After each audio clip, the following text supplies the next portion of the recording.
My husband's intercourse addiction killed him. 2 months after he died I discovered he was cheating for our entire 12-year relationship. I've just discovered this sub and have felt less alone since reading the posts here. I'm in an indescribable position with my grief. I have found widow support, but not infidelity support. The second anniversary of his death is 13 days away, and I'd like to share my story. I'm sorry for the length, there is a too long didn't read at the bottom. TW death, intercourse addiction, alcohol addiction, cancer, infertility, pregnancy, miscarriage. D and I were together since age 18, dated for 6 years and married for 6 years. We had an incredible connection. Our personalities and interests clicked so well. I've never felt so right with a person. I was convinced we were soulmates. I was deeply in love with him, and honestly part of me is still in love. I never saw any signs that he was cheating. Our relationship was great for several years. We got married, became completely obsessed dog parents, and spent pretty much every waking moment together. We were happy.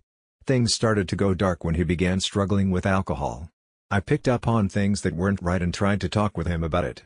He would get incredibly drunk and beg me for help with his addiction, only to gaslight me the next day. This went on for a few years until he was able to get sober. I was proud of him at the time, but I didn't realize he had swapped one addiction for another. I did notice changes in him. He became irritable, depressed, and had developed permanent dark circles under his eyes. He was distant.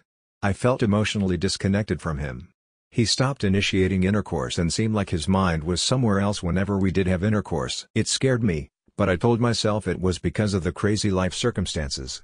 You see, the previous 3 years were traumatic as hell for us. I'll explain. He got testicular cancer at age 27, died at age 30. He had to have a testicle removed. He coped with it, but never fully processed the emotional impact. After the diagnosis but before his surgery we started trying to get pregnant. I was pregnant for the first time 6 months after his surgery, but miscarried at 6 weeks. It took another year before I was pregnant again. That was during the beginning of COVID. This time, I got to 12 weeks, only to find that the baby had died around 8 weeks and I needed to wait for my body to naturally miscarry. I went to that appointment alone because of COVID restrictions. I remember coming home and having to tell him that there was no heartbeat. The look in his eyes. That was the moment when I lost him for good. He never recovered, just began to downward spiral into depression. We were both stricken with grief. We had started infertility treatment, which at that point was just investigating why. He had to jizz in a cup, while I had ink inserted into my cervix and nearly passed out. It was really difficult. We felt broken. And again, I felt like I was going through it alone. I was traumatized by the painful miscarriage and fear of losing another pregnancy. He seemed to always be on his computer, gaming and listening to Discord chats. But it was like he was never really present after that.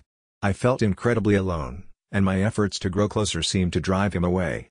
I didn't understand, and I wouldn't understand until after he died. I became afraid to get pregnant, and my therapist suggested that we take a break from unprotected intercourse until I felt safe. When I told him this, he had a bizarre reaction. He got angry at me and said that he needed intercourse to be emotionally okay and that he was upset that I wasn't meeting his needs.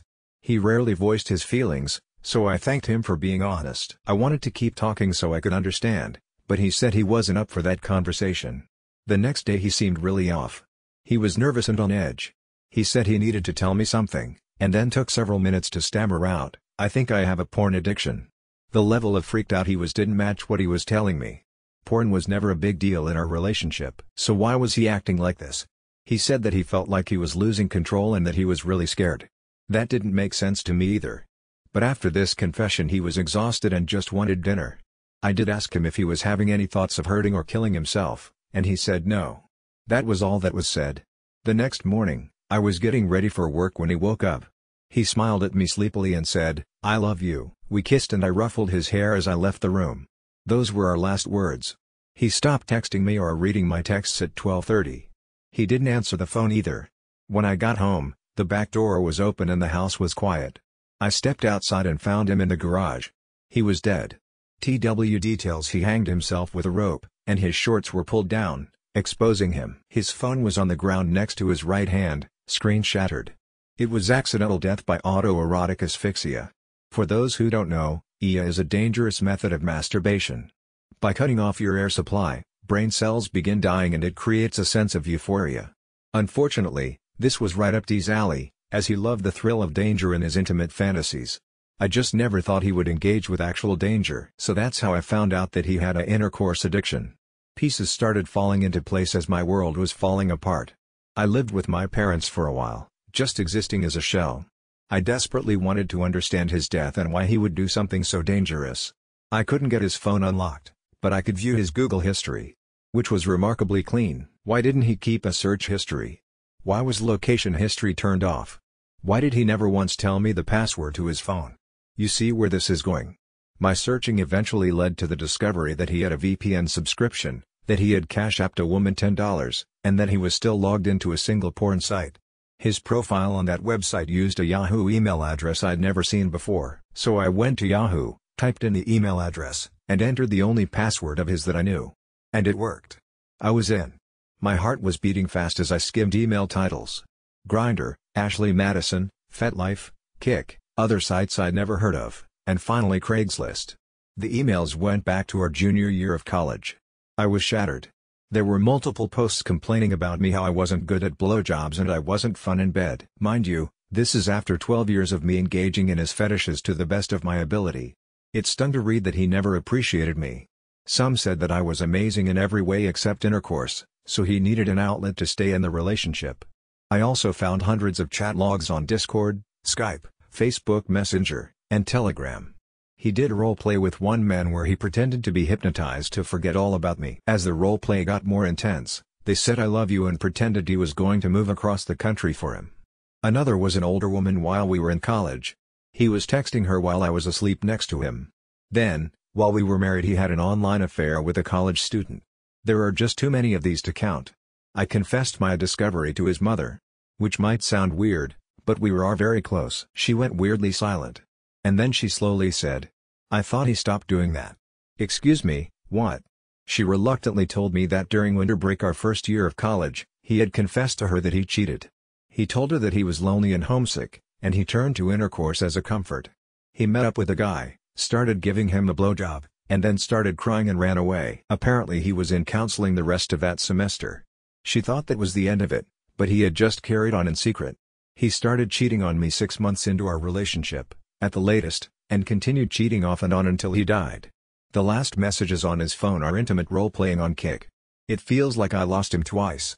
When he died, I lost our future together. And when I discovered his cheating, I lost our past. Nothing I knew was true. It's a mind duck. I clearly can't trust him with how thoroughly he lied to me and covered his tracks. But his struggle with intercourse addiction seems to be genuine. There are so many moments that he truly loved me. And also he cheated on me for our entire relationship. I'm a grieving widow and a betrayed spouse. I love him deeply and I'm agonizingly hurt. It all blends together and sometimes I don't know if I want him back to kiss him or to slap him.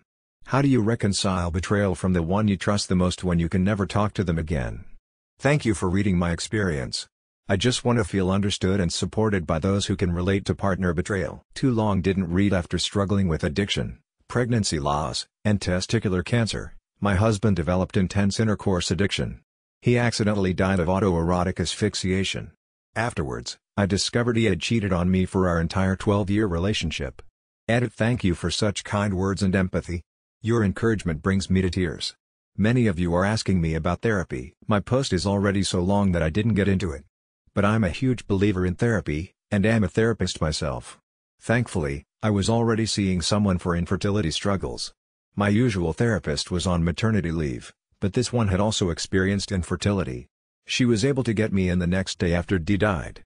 And incredibly, she told me that she had also experienced sudden partner loss. As I worked through the addiction and cheating, I learned that her husband was also an intercourse addict, and that she specialized in intercourse addiction therapy.